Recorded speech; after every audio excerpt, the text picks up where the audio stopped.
Nails is a film that is currently streaming on Netflix, and it was recommended to me by one of you, and I cannot remember who. So I apologize. I have a couple people in my head that I'm like, I think it was them. I wish there was like a way I could search through all of the comments that I get and be like, you're the one who told me. Pretty sure it was a female though, so that narrows it down. It does narrow it down actually, because you have this statistical thing, and it shows me that like only like 16% or 14% or something are women that check me out here. So yeah, I'm not a big hit with the ladies, I guess. First time for everything. Okay, so now this movie has Ross Noble in it, which I had no idea going into it. I adore the freaking movie Stitches. If you guys haven't seen Stitches with Ross Noble, you are doing yourself a disservice. That is one of the best horror comedies to come out in a long time. It is zany, it is gory, it is unique, it is funny. 100% check that out. So as soon as I saw he was in this, I was expecting it to go in more of a horror comedy kind of way, because I literally know nothing. I just play blind as all hell. And it is not a horror comedy in the slightest. It is very serious, and it is a paranormal ghost haunting type of film. Real quick, a yay or nay. I thought I liked it. It's pretty standard fare. I mean, I think that is the majority of people who watch this will feel like it goes through a lot of the motions. I think where this plays won me over though, and I like it a little bit more than maybe just that mid-range level, like a 5 out of 10 or something, is the performance here by the lead actress. She mostly has to carry this film. This film reminds me of a few different kinds of films. One being Gerald's Game.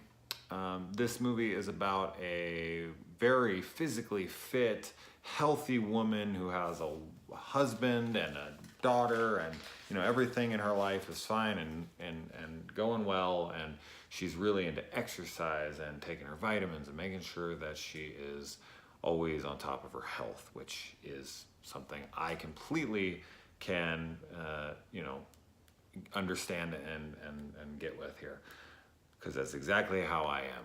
And she goes and she, kind of like the old adage, like she goes and gets hit by a car, like, oh, you never know, you could get hit by a car tomorrow. One thing that I get a little irritated about with something like this, or anytime anybody says that, it's like, yeah, that's true, you may get hit by a car tomorrow, but that's no excuse to be a slob and to be, unhealthy and smoke cigarettes and, drink yourself into oblivion and do drugs and eat like shit. Like, more than likely, you're not going to die tomorrow. I mean, how many days have you died? I mean, probably not many. And what do you think the odds are of you dying tomorrow? They're super, super fucking small. So take care of yourself. That whole, I could get hit by a car tomorrow, that is such a cop-out. That is such a fucking whiny bitch thing to say, because you just don't want to eat healthy. You cape up whatever excuse you want. Anyway, I don't want to preach here, but I see stuff like this, and I always hear that, like, you get hit by a truck. How many people got hit by a truck? Probably pulling up bad memories for someone watching. They're like, my mom was hit by a truck, you son of a bitch. Delete, report, kill this guy. Hire a whole gang of thugs to come get me. Anyways, tangents, okay? Tangents, that's what I'm all about here. That's why some of you like it, because you're waiting for me to have a nervous breakdown right here. Because I don't edit, this is like live, basically. I should start doing these live, just so you can see what a fucking lunatic I actually am. Because there are once in a great while where I actually stop it, because I'm like, whoa, I got way out of control there. I need to redo this. It rarely happens, but sometimes it does. And then you could say, I'm rambling again. Let's stay on the fucking track here. Let's stay on track here. So she gets hit by a car, and she is in a hospital, and she is basically paralyzed. She can't use one of her arms at all. She has a breathing tube in. Her legs won't work. The whole freaking works here.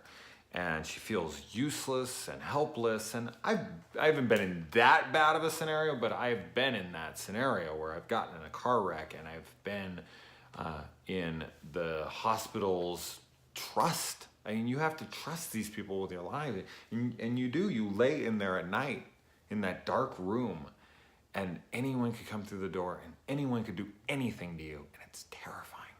And the reason that this movie reminds me of Gerald's Game is because it mostly is a woman who's trapped in a bed the entire film, which you've seen a lot of those kinds of movies, like Misery.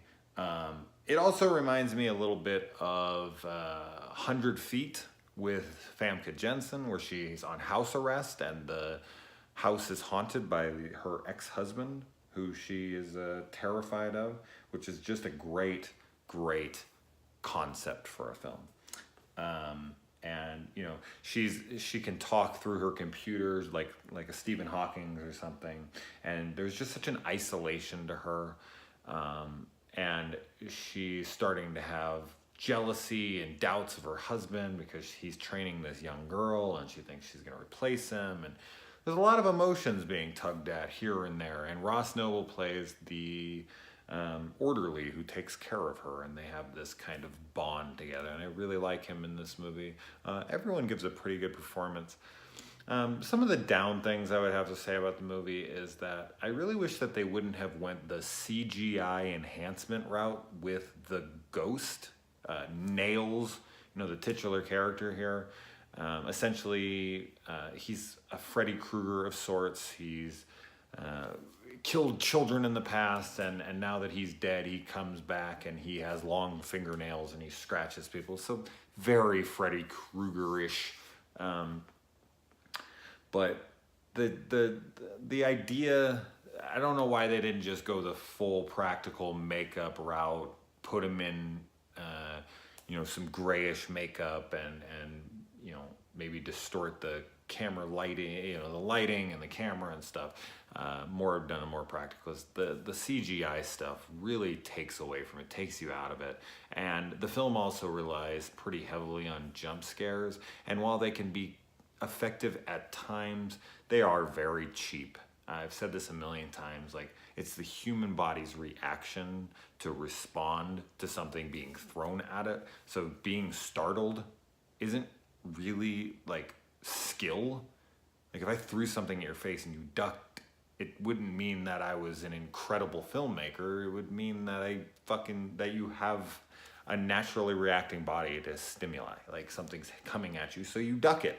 It's how your body reacts. So when you see something on the screen, it goes, ha! You're that's your body just trying to protect itself. That's not, people are oh, you got scared. That's not being scared. That's being startled. There's a huge fucking difference. Being startled lasts 1 second. Being scared can last for a lifetime. So people really need to stop with the whole, they don't understand the difference between those kinds of things. This girl is staying in the shittiest hospital. Oh my God. You talk about, budget cuts and not, I don't know what it's like. I think this is in Ireland or whatever. I don't know what their hospitals are like, but Jesus Christ, I hope it ain't like this. I really like how, just strong, how strong this woman is, how she's got such perseverance, and I liked her journey. There will be some people who roll their eyes at some things that happen in here, or think they're bad character choices, or that she's just annoying or whiny, and I could understand that, but it never really got like that for me. I've already kind of voiced my main concerns with the film and what brought it down. But the film really does rely on a lot of horror movie tropes. So I think that is ultimately why I have to kind of just give it it was okay. It was good. It was good. I'll give it a good. And one last little thing, I suppose, is that the ending for me was one of those confusing, left up in the air, and I just didn't understand what exactly happened. And ambiguity and all that kind of stuff is fine, but I don't know. I feel like I would have enjoyed or liked a more definitive answer of what actually was happening. I don't know if we were seeing, you know, I guess maybe if I think back, it's so quick that I was like, maybe if I go back and I rewatch it, I think I can figure out what it is. So I don't want to say anything though, because it's spoiler free, but I think I might have figured out what it is, but still, I don't know, it was a little too confusing, but maybe it's just stupid. And people are like, what are you talking about? And that's fine. But even if we take that last 5-10 seconds off, I still have my same problem. So anyway, guys, thank you to whoever recommended this to me. It wasn't a total waste of my time by any means. I actually enjoyed it. I really liked the acting and the chick in this. I had another movie I was trying to compare this to. I thought I wrote it down somewhere in here. Really? I thought it was in here somewhere. But yeah, I guess not. So anyway, all right, guys, stay healthy. All right, seriously. You're getting hit by a car tomorrow. Fuck off.